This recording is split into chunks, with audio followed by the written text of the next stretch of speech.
नमस्कार मेरे प्यारे साथियों, स्वागत है आपका हमारे YouTube channel be good classes में।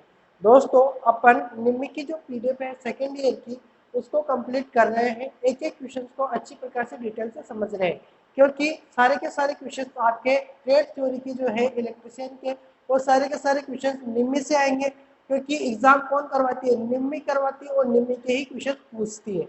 तो इस तरीके से आपको ये सारा का सारा जो ये क्वेश्चन है ना, इनको घोट के पीना है, यानी कि याद कर लेना है, रट लेना है।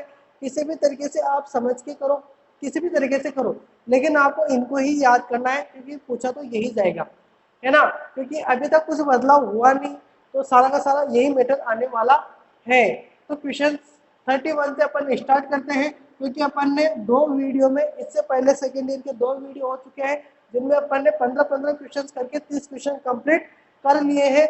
इस चैप्टर यानी कि डीसी जनरेटर जो चैप्टर चल रहा है, उसका जो ये तीसरा वीडियो रहेगा, जिसमें अपन 31 क्वेश्चन से स्टार्ट करेंगे, और इसके बाद में एक और क्लास आएगी जिसमें डीसी जनरेटर पूरा कंप्लीट हो जाएगा।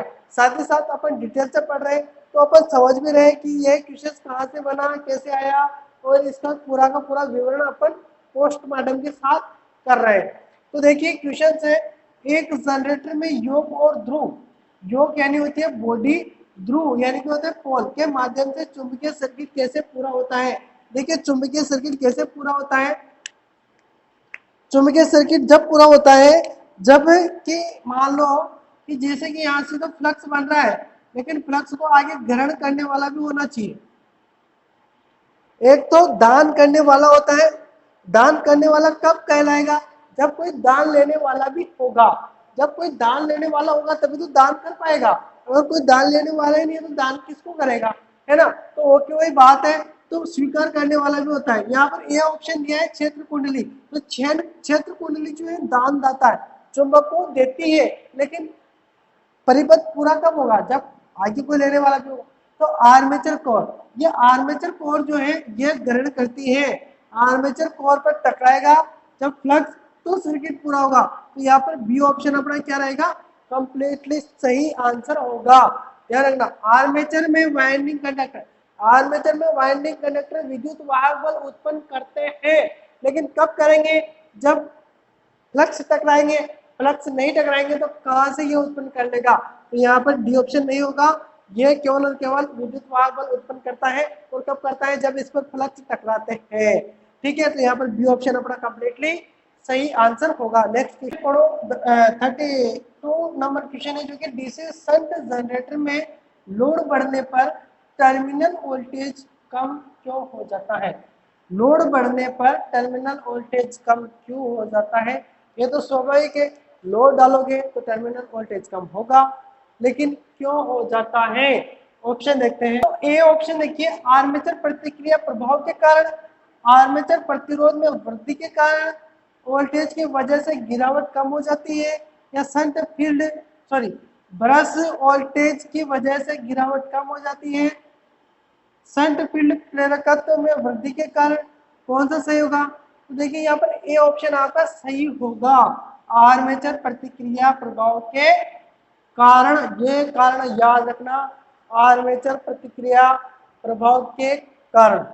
ठीक है, आर्मेचर में प्रतिरोध में वृद्धि के कारण नहीं होगा, क्योंकि आर्मेचर प्रतिरोध जो होता है वो ही रहेगा, ये बढ़ेगा नहीं। ठीक है, ये ध्यान रखना, आर्मेचर प्रतिरोध नहीं बढ़ता, ये जो है वही रहेगा।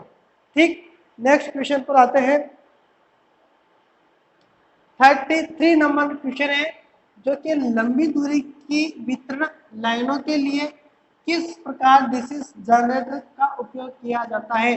देखिए, लंबी दूरी की वितरण लाइनें जो होती है के लिए किस प्रकार के डीसी जनरेटर का उपयोग किया जाता है? शंट जनरेटर, सरणि जनरेटर, विभेदक यौगिक जनरेटर यानी कि डिफरेंशियल कंपाउंड जनरेटर, संचयी यौगिक जनरेटर यानी कि कम्युलेटिव कंपाउंड जनरेटर।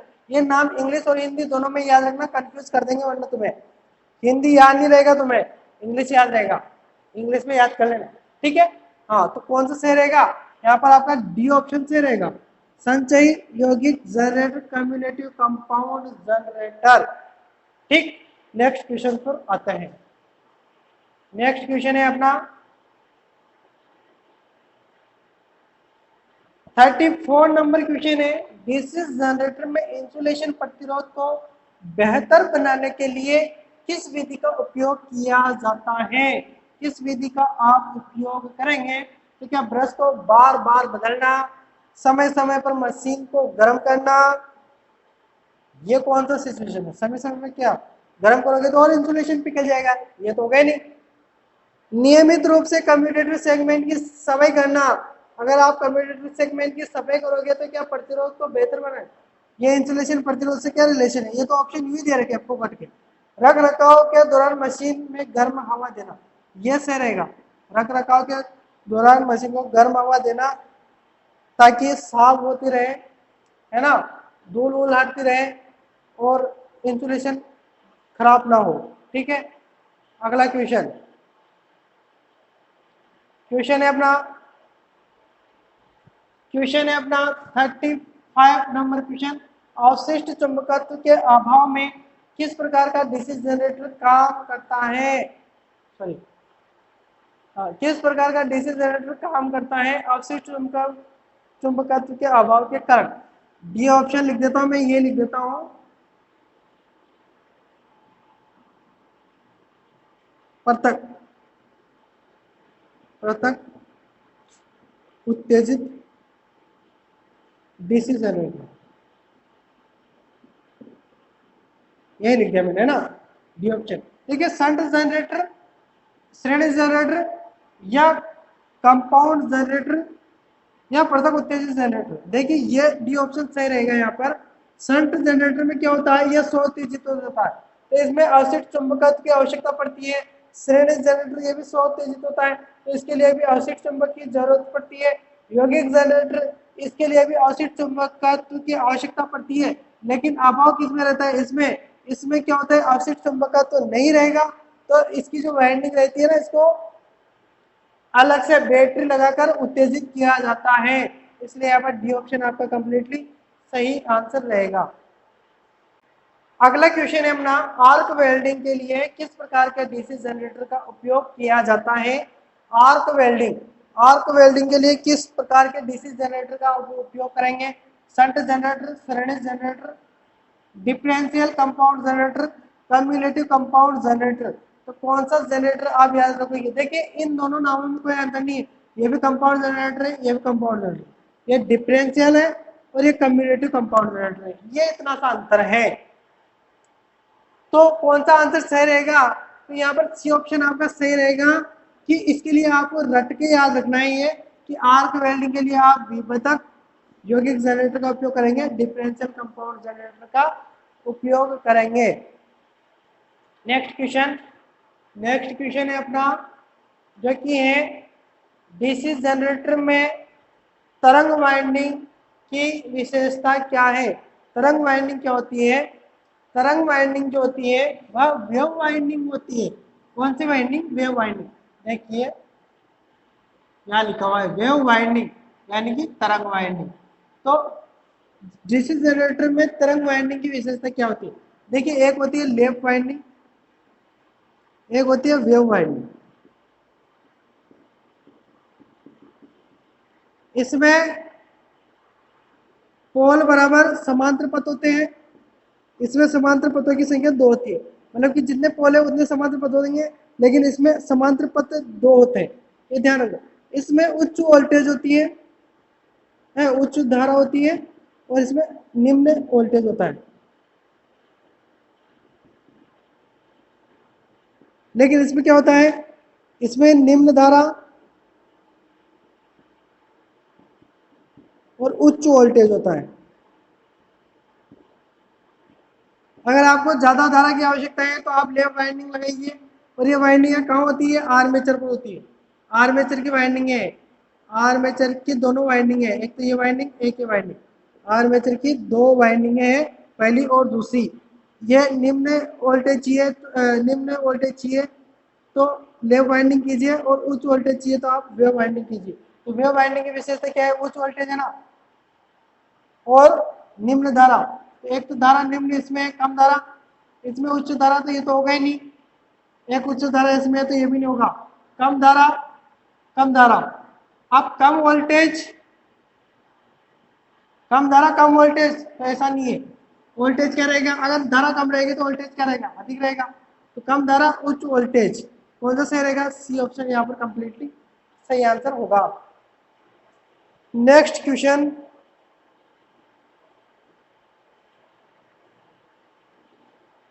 क्वेश्चन देखिए, डीसी जनरेटर में कम्यूटेटर संयोजन में प्रयुक्त प्रतिरोध तार का उद्देश्य क्या है।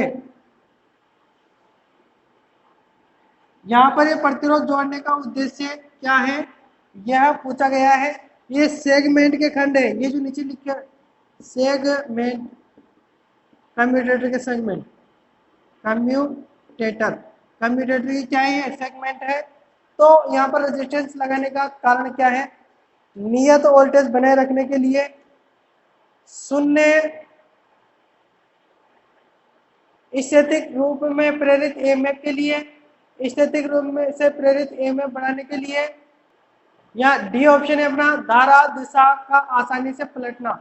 तो यहाँ पर यही आंसर सही होगा आपका कि धारा दिशा का आसानी से पलटना के लिए यहाँ पर यह किया जाता है। डी ऑप्शन आपका यहाँ पर कंप्लीटली सही आंसर होगा। 39 नंबर क्वेश्चन है अपना कि डीसी जनरेटर में ठोस पोल शू का उपयोग क्यों किया जाता है। ठोस पोल शू का उपयोग क्यों किया जाता है, ये यहाँ पर पूछा गया है। तो तांबे के नुकसान को कम करने के लिए, तो तांबे के नुकसान से इसका कोई संबंध नहीं होता है ना। अवशिष्ट चुंबकत्व को बढ़ाने के लिए इसका भी कोई मतलब नहीं है। अवशिष्ट चुंबकत्व को कम करने के लिए ऐसा भी कोई लेना देना नहीं है। यहाँ पर डी ऑप्शन आपका सही रहेगा, जो कि चुंबकीय पथ को, रिलेक्टेंस को कम करने के लिए, चुंबकीय पथ जो होते हैं कि रिलेक्टेंस यानी प्रतिबाधा को कम करने के लिए होता है, प्रतिबाधा को कम करने के लिए होता है। नेक्स्ट क्वेश्चन, नेक्स्ट क्वेश्चन है अपना, जो कि बड़ी क्षमता के डीसी जनरेटर के योग बनाने के लिए किस धातु का उपयोग किया जाता है। ए ऑप्शन जो दिया है ढलवा लोहा, यह कम क्षमता वाली होती है, कम क्षमता, यानी कि यहाँ पर तो बड़ी क्षमता, ज्यादा क्षमता, बड़ी मशीनें, बड़ी क्षमता वाली बड़ी मशीनें रहेगी, कम क्षमता वाली छोटी मशीनें रहेगी। तो छोटी मशीनों के लिए तो आप ढलवा लोहा प्रयोग करेंगे, लेकिन अगर आपको बड़ी मशीन के लिए चाहिए, बड़े जनरेटर के लिए चाहिए, तो आप क्या करोगे, स्टील का प्रयोग करेंगे, जो कि यहाँ पर रोल्ड स्टील दी है। तो यही आपका आंसर सही रहेगा। एल्यूमिनियम का कोई भी चीज नहीं बनाई जाती, नर्म लोहा भी नहीं रहेगा, नर्म लोहा भी नहीं रहेगा। डी ऑप्शन आपका यहाँ पर कंप्लीटली सही आंसर होगा। नेक्स्ट क्वेश्चन है,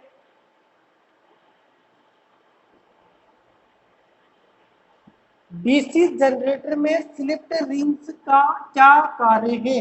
मैंने आपको पहले भी बता दिया था कि डीसी जनरेटर में स्लिप्ड रिंग्स का क्या कार्य होता है। स्लिप्ड रिंग्स किसको कहा जाता है, तो ये होता है कम्यूटेटर, कम्यूटेटर।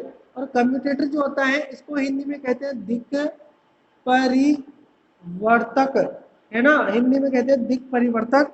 और इसी के साथ यह एसी को तो डीसी में बदलता है और डीसी को एसी में बदलता है। एसी को डीसी में कब बदलता है, तो यह जब जनरेटर में कार्य कर रहा हो, जनरेटर में लगा हुआ हो, तो यह एसी को डीसी में बदलेगा, और मोटर में लगा हुआ है तो यह डीसी को एसी में बदलेगा। ये ध्यान रखना। तो डीसी जनरेटर में पूछा है तो क्या करेगा, एसी को डीसी में बदलेगा। अब यहाँ पर ऑप्शन थोड़े से अलग से दिए हैं, लगातार आउटपुट की आपूर्ति, तो लगातार आउटपुट की आपूर्ति तो करता है, लेकिन यह इसका पूरा कार्य नहीं है, वरना यहाँ पर यही कार्य होता तो स्लिप रिंग भी कार्य कर सकते हैं, स्लिप रिंग भी अपन काम में ले सकते हैं। एक दिशा में आउटपुट बनाना, एक दिशा का मतलब होता है डीसी, एक दिशा में धारा बहेगी तो उसको कहते हैं डीसी, और दो दिशाओं में धारा यानी कि धारा परिवर्तन होती रहती है तो होती है एसी। तो यहाँ पर एक दिशा का कहा है तो एक दिशा के लिए डीसी होगा, एक दिशा के लिए कहा गया है तो यहाँ पर डीसी होगा। अगर यहाँ पर परिवर्तन का कहता तो एसी होता, ठीक है।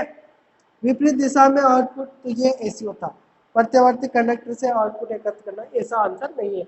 बी ऑप्शन अपना यहाँ पर सही आंसर होगा। क्वेश्चन है अपना 42, डीसी जनरेटर में किस प्रकार का वोल्टेज गतिशील रूप से प्रेरित होता है? गतिशील रूप से प्रेरित होता है, ऑप्शन दिया है पल्सेटिंग वोल्टेज, दोलनशील वोल्टेज जिसको इंग्लिश में कहता है ऑसिलेटिंग, है ना। सी ऑप्शन ये लिख देता हूं मैं, प्रत्यावर्ती वोल्टेज या प्रत्यक्ष वोल्टेज।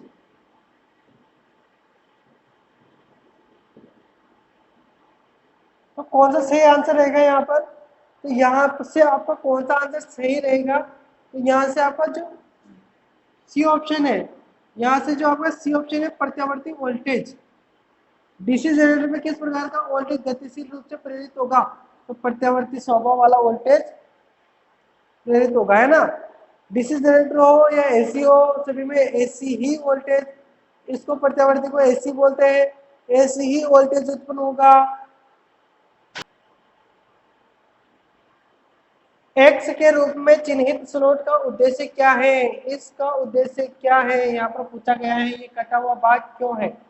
ये आर्मेचर का डायग्राम है, कटा हुआ भाग है आर्मेचर का। तो इसका क्या उपयोग? कुंजी तरीका ठीक करने के लिए, कुंजी तरीका ठीक करने के लिए। तो यहाँ पर ये आंसर सही होगा, आगे पढ़ने की कोई जरूरत नहीं। देखिए ये क्या होता है, ये जो भाग होता है, मैं यहाँ पर बना देता हूँ पूरा।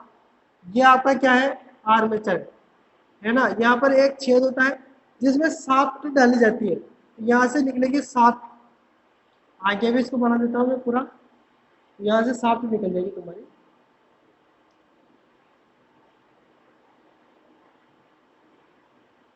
ठीक है, तो यहाँ पर ये कटा हुआ भाग कहाँ है? यहाँ पर। तो यहाँ पर की डाली जाती है, पूंजी यानी कि की होती है, तो की डाली जाती है ताकि ये क्या है कि शाफ्ट से अच्छे प्रकार से कसा हुआ हो, फिसले नहीं, है ना। तो मजबूती के लिए यहाँ पर की वेज के लिए होता है ये, है ना। ठीक है, कुंजी तरीका ठीक करने के लिए ये छेद होता है, इनमें की चाबियां डाली जाती है। अगला क्वेश्चन,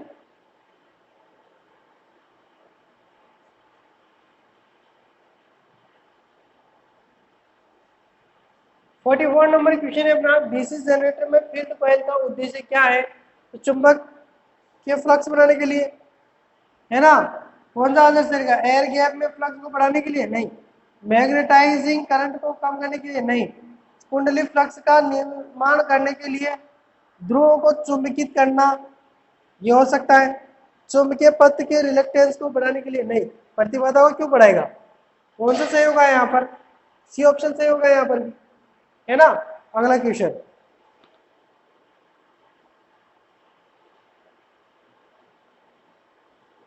क्वेश्चन है अपना, बड़े डीसी जनरेटर मशीनों के पोल कोर बनाने के लिए किस धातु का उपयोग करेंगे?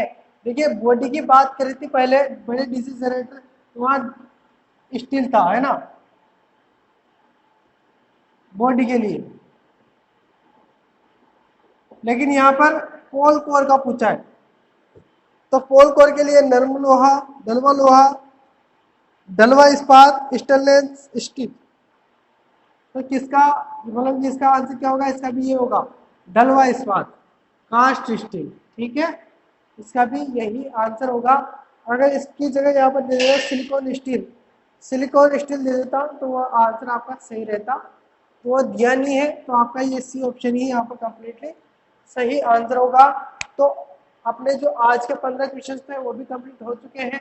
45 क्वेश्चन आपके डीसी जनरेटर से कंप्लीट हो चुके हैं। एक और क्लास आएगी जिसमें आपका ये डीसी जनरेटर का पूरा चैप्टर कंप्लीट हो जाएगा। तो हमसे रेगुलर जुड़े रहिए, करते रहिए तैयारी शानदार तरीके से, है ना। तो यही क्वेश्चन आने हैं तो इनको भी पढ़ते रहिए, है ना। बाकी आगे जो क्लास है उनको भी कंप्लीटली